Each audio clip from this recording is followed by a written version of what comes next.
Nous allons voir maintenant la partie à propos de votre page, que ce soit dans la page de profil ou dans la page professionnelle.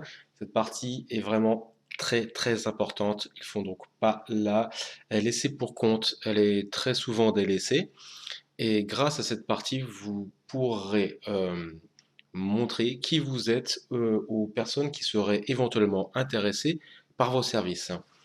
Pour la mettre à jour, je clique ici sur le bouton à propos et il y a plusieurs familles d'informations. Dans la vue d'ensemble, nous avons ici l'adresse, le téléphone, le site internet si jamais vous en avez un et bien évidemment en dessous les mentions légales parce que c'est censé être une page d'entreprise. Pour les gérer, vous pouvez cliquer sur information sur la page et ici information par information, vous pouvez modifier, créer, ajouter.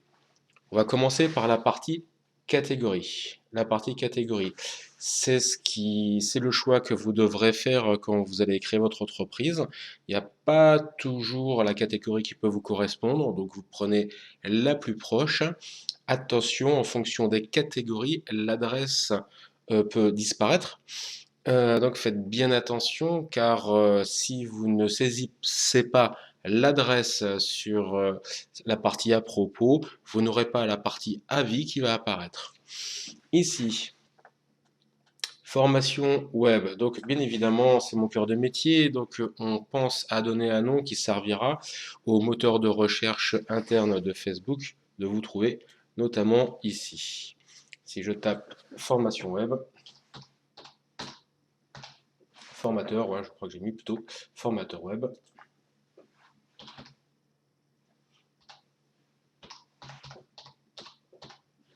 Vous voyez, le résultat apparaît et peu de gens l'exploitent encore, donc ça peut être intéressant pour vous retrouver.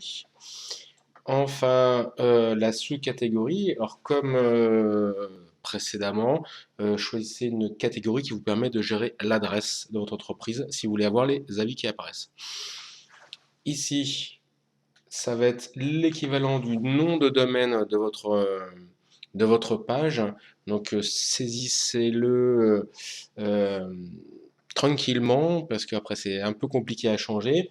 Et dans ce que vous allez gérer ici, sachez mettre des minuscules entre, s'il y a plusieurs mots, mettez des points et ne mettez pas d'accent ni de majuscule. Ici, saisissez l'adresse de votre entreprise. La date de début, là, en l'occurrence, c'est pas la date de début où j'ai créé le compte Facebook, c'est la date où j'ai créé mon entreprise. Une description en fait de l'entreprise. L'impression correspond aux mentions légales avec toutes les informations code APE, code SIRET. Croyez-moi, ça rassure.